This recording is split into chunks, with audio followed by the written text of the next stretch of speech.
What's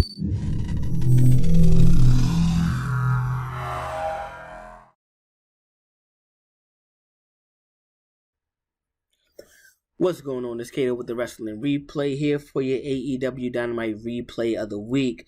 Another really good episode, guys. We have made it over the hump. We have passed hump day. The weekend is right around the corner. I hope everyone has been enjoying their week thus far. I know I have. We had another really good episode here. We kicked it off with Jon Moxley defending his IWGP United States Championship versus Nagata. I'm going to be honest, it wasn't what I expected it to be, right? If you've seen Jon Moxley before in New Japan, his work in New Japan has been really good. Like, really, it's been good. Much better than what we've seen Jon Moxley from WWE. So, when this match was announced, I was expecting that caliber of match, especially with the title being on the line, but I found it being a bit underwhelming. Maybe it was just me and just how I felt. I don't know if everyone else felt like that, but it wasn't a good representation of how well Moxley has been performing in New Japan. But to kick off the show with a match like that, it's still really big, and it still helps set the tone for the rest of the card following up with that. We also see AEW. They're almost at full capacity if they aren't at full capacity already. I don't believe so. I think Double Nothing will be their first time at full capacity. Man, they getting some fans back in the buildings, giving me that itch, man. I gotta go see a show soon, man. So if you guys are in the Florida area, you're lucky. I may have to take a trip down just to go catch AEW. Maybe catch Double or Nothing. That'd be pretty cool when the tickets go on sale Saturday. Cody Rhodes, man. Cody Rhodes came out after that match, and I don't normally talk promos, you know that, right? But he cut a hell of a promo. And that leads me to the question, like, damn, is Cody the best promo that they have in AEW right now? Like, he's been really killing his promos, and it really brings whatever feud he's in or whoever he's going against, it really brings that to life because he makes it feel so real and so personal every time he cuts his promos. So, shout out to Cody Rhodes, man. I think right now he might hold the title for the best promo in AEW. Now, after that, we did get a match. We had some bad news, some sad news, I guess, but we knew it would happen. The Young Bucks defeated Christopher Daniels and Kazarian. Now, you know the stipulation was that if Kazarian or Daniels ever lost another match, they would no longer team together, and they just wasn't able to get over the hump versus the champions. They wasn't able to capture those tag team titles. I hit it to it last week. I don't feel like they was going to capture those titles, and with Daniel not really much wrestling as much on Dynamite anymore, it kind of makes sense that it's okay for them to split and go their own separate ways because they haven't been wrestling too many tag team matches anyway on the show. So, I understand that, but we got a hell of a match. That tag team match was pay-per-view quality. It was everything you expected to be for guys who have so much chemistry together, 4 men who have so much chemistry over the years together. It's exactly what you expected that match to be with these guys. So, thank you, Kazarian and Daniels. Never teaming again, but you went out on your swords. A hell of a match that you two put on. That was amazing. Daniels actually suffered a nasty cut, I believe like right under his eye. He got a super kick from Matt Jackson, and his head kind of whiplashed into the steel pole, and that created a gash. I mean, it was blood everywhere. If you've seen the match, you know it was blood all over the place. But I also feel like, granted, I don't think that was planned to happen, of course, but that just made that match so much more of what it was. Like, it looked like Daniels and Kazarian was fighting for not only the titles, but more importantly, their tag team to stay intact. But their team no more, man. Their team no more. Actually, during the match, it was a part where I think Matt Jackson was kind of taunting Christopher Daniels, but it reminded me of the Shawn Michaels and Ric Flair when Shawn was crying before he super kicked Rick and pretty much retired him. it was the same thing Matt Jackson did while Daniels was sitting there bleeding in the ring, gave him a super kick, and the fake tears and crying. Even though it didn't put him away, but it was a funny little nod. I feel like that they gave towards Shawn Michaels and Ric Flair during that match. But yeah, hell of a match, man. Match of the night to me. One of the best tag team matches I've seen all year so far. Period.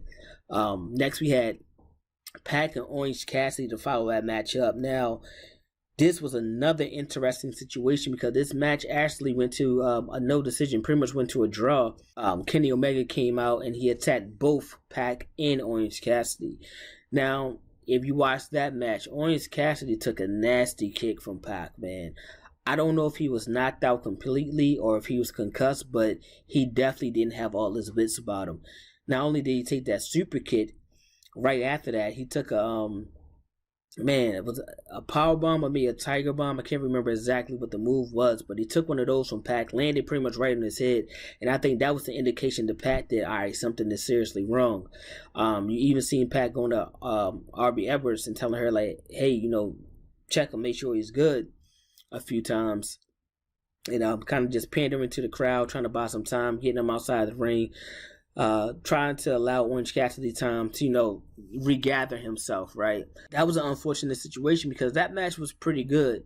It was looking like it was going to be a pretty good match. And that the Death Triangle and the Best Friends has had a feud going on for almost a better part of a year now, I believe. So that would have been a great way to cap off their feud. Now, rumor has it that it was supposed to go to a draw, a TV time limit or something like that anyway, still creating the triple threat match at Double or Nothing. So I'm glad that, Blood Time was able to find a way to still get the conclusion they wanted in a way that it made sense. So that was a smart move on AEW part, the way to think with their feet, think fast. But not only with that match ending the way it did it not really get a clear winner, a clear victor to see who goes to face Kenny Omega, but it also doesn't bring it in to the Death Triangle and the Best Friends feud. So this is a feud that can possibly continue for at least another couple of months, because whoever win or lose in that triple threat match, the other is going to be saying, you know what, I didn't get pinned, or I managed to get the pin and I'm the champion. So, I'm still better than you. So really nothing really gets settled between that Death Triangle and the Best Friends.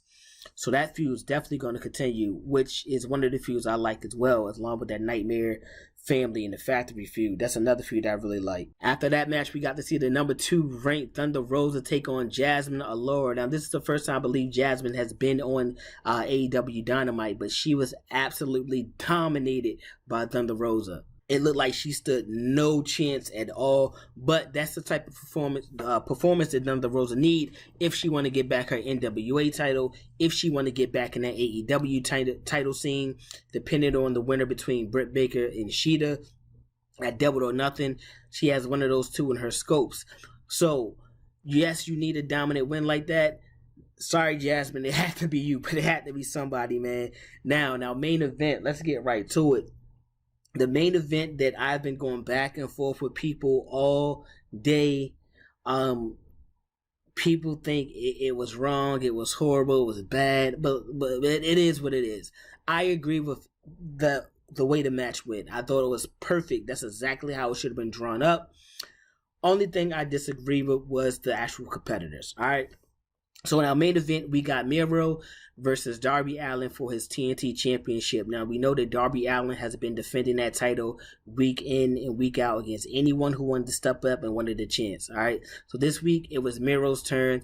He already put everyone on notice. If you had a title, he was coming for you. He already dumped the sidekick. He dumped Kid Sabian. So he was ready to focus on himself and being that dominant person that Miro came into AEW to be.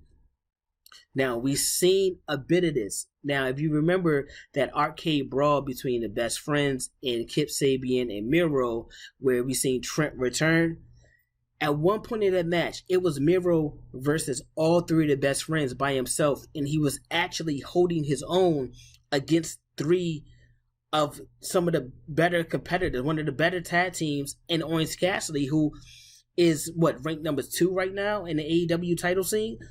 And he's holding his own against all 3 men. that just shows the switch of dominance that they wanted Miro to have, for the fact that he didn't get pinned and they couldn't really keep him down. So now you got this type of guy, this caliber of guy, going against a Darby Allin who's been taking punishment week in and week out, who's been having tough matches week in and week out. Remember, not too long ago, he just faced Matt Hardy in a no disqualification match. Last week he was just thrown down a flight of stairs. So Darby has been beaten up. He's been constantly competing, so it made perfect sense from out the gate. Before the match even started, the attack began when Miro just, bun rushed Darby Allin and started just beat him down. He beat him to a pulp, right? He beat Darby Allin to the point that the ref was having trouble even starting the match because Miro just wouldn't stop doing what he was doing. When it finally started, Darby Allin looked like he's just been through a 20-minute match, and Miro looked fresh. So it made perfect sense of why Miro was able to put away Darby Allin. All that punishment throughout the weeks, all those attacks, it all just caught up to you. And you're facing a man who's technically, he's fresh. He didn't compete last week. You gotta think about that. He hasn't been attacked or anything like that. So you're facing a man like Miro, as dominant as Miro, when you're not even at 100% yourself. I agree perfectly with how the match went. I like the TNT Championship on someone like Miro. The only piece that seemed a little bit off to me was Lance Archer. You built Lance Archer up for months. First of all, you bring him in with someone like Jake the Snake as a manager. You brought him into the company to dominate guys, to pretty much be who Miro is now. That's what you brought him in the company to do. He had Darby Allin in his crosshairs, but somehow they ended up a crazy weird kinship going on, or a friendship, or maybe a tag team happening. I don't know, but somehow this ended up forming. Stain did all but say, if you want the title, just come and get it. But Lance never came and got it. He never asked for a shot. He never took the shot. Like, the Lance Archer I would have liked to see was when Darby Allin's competitors coming out to come face him for the championship in the main event, Lance Archer take him, throw him around, beat him up in the back to the point that he can't make it out for the match, and then Lance come out there and then he take the spot. That's the type of person we wanted Lance to be, but he wasn't that. Now he's Darby Allin's comrade, it looks like. So you built this guy up for months. You pretty much have him stalking Darby Allin. Anytime Sting or Darby gets on the mic, you guys made your way out to the ring. It went from that to anytime these guys was getting beat up, you coming out to make the save. That part didn't really make sense at all. I understand that they want to get to Lance Archer and Miro, fine, but you could have fed a few guys to Miro first. To continue to build up his dominance, unless you just really wanted to rush this match for a pay-per-view or something like that. But as far as I know, I don't think these guys are fighting at Double or Nothing yet. I don't think it's marked or inked in yet, so we'll have to wait and see. But clearly you want to get to that feud. After Miro wins the match in a dominant fashion, I don't know if Darby tapped or passed out. It looked like he passed out, but they rang the bell so prematurely that you couldn't really tell. You had Scorpio Sky and Ethan Page make their way down again, who was ran off by the Dark Order. Then you had Miro in the ring, and you seen Lance Archer being held back by Jake the Snake. Like, not now. Like, this isn't the time to do this, right? That threw me off again. I've rarely ever seen a face manager hold back a face wrestler to not go and help. You know what I'm saying? So it's kind of like they have Lance Archer in this weird in-between mode of he's a face or he's a heel, or he's a face but maybe Jake's still a heel. I don't know. I don't get it. But I would have loved to see Lance and Miro, if they didn't fight, at least have a stare down at the end of that match. He could have came in and protected Darby and not laid a hand on Miro, and Miro not lay a hand on him, but still send the message of, hey, this is happening. This is what's next. I'm who's waiting for that title shot after you get finished with Darby Allin, if Darby gets a rematch. That was my only issue with that, because you built up one guy for so long, and then you had Miro playing around as a best man role, when he could have been in a role with Darby Allin, had a nice feud for at least a couple of months, rather than like a quick 2 week let's throw this match together type situation and put the belt on Miro. But other than that, the match went exactly how I think it should have went. Miro should have dominated, and it ended like it should. Not Darby giving up, not Darby getting pinned, but Darby just body essentially just giving out on him, and he couldn't continue. So we have to do another Darby and Miro match, but ultimately I think we're trying to get to Miro and Lance Archer. That's going to come sooner or later. That's going to be a hell of a match. Like, these two are two hard-hitting guys, so this is going to be a type of match that you will see prior at the beginning of a show, because that's going to be the one to really set a tone for a pay-per-view or something like that. This week of AEW wasn't bad. It wasn't as good as I thought it was going to be on paper, mainly because of the Orange Cassidy match ending the way it did. The Young Bucks and Christopher Daniels and Kazarian match, that was absolutely great. That was a great match. Miro, I liked where the TNT title scene is going. I'll say that much. But everything else, it was fine. It was okay. Now, it looked like we got Double or Nothing kind of panning out. We're going to see Page versus Cage. That's going to be a really good rematch. You know, both of those guys are actually close in the top 5 to see who will be possibly the next one to get a title shot after Double or Nothing. We got Moxley and Eddie Kingston going against the Young Bucks. I told you we would get to this. This is the perfect way for these guys to go and take the titles and have the Bucks focusing on someone else, and have the Good Brothers focusing on someone else.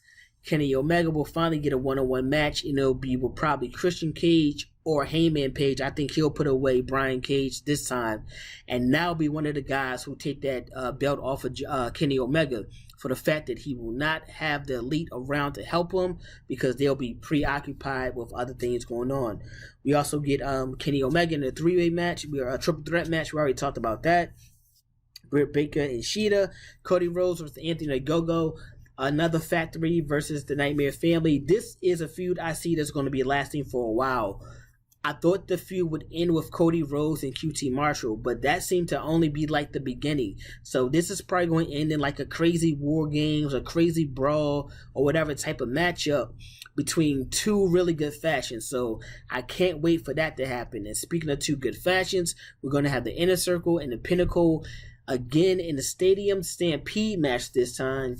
And if the Inner Circle loses, they have to break up forever. No one wants to see the Inner Circle break up. I think this will be the way for the Inner Circle to kind of redeem that loss that they suffered.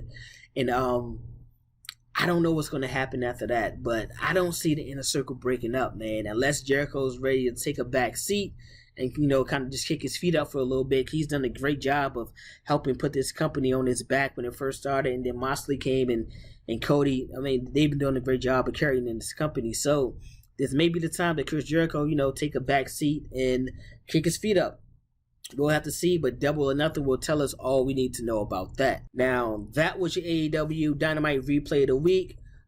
Pretty solid episode. Pretty solid. Building some really good momentum. Building some really good feuds. Let me know what you guys think in the comment section or in the DM or Instagram, wherever you like to hit me up at. That's cool. We could talk about it. Do you think Heyman Page or Brian Cage will win that match at Double or Nothing? That's one of the matches I really want to talk about, because I want to know who will be the next guy challenging Kenny Omega. Or will it be Pac or Orange Cassidy as the champion? Who knows? And do you think the Pinnacle will put the Inner Circle to rest? Do you think they will destroy the Inner Circle so they will no longer be a true faction, a true stable? They will just be 5 guys, essentially. Like, man, I can't see that happening. They've been in the Inner Circle for so long. I can't see them breaking up. But let me know what you guys think, man. We're pretty much at 100. We're pretty much at 100 subscribers. We're at like 99. We're so close. 99 subscribers. Hopefully, this video is the video to get us over the hump. Tell your friends, man. Go tell your friends to follow so we can start this giveaway. I know exactly what I'm going to give away. When it gets here, I'm going to actually do a video showing you what it is. I can't open it because I don't want to take away, that, feeling of opening the gift for the first time from someone. I know I like that feeling, so I don't want to take that away from someone else. But I will show you the package that it comes in, and I will post on my page, on my Instagram page at the Wrestling Replay, exactly what you're going to be getting. So you're going to be able to see what it is, and hopefully everyone partake in the giveaway. It's going to be exciting, some really good stuff. So I can't wait for that. But that's my time, guys. Make sure you like, subscribe, and turn on your notifications. I'm CATO, signing out. Peace.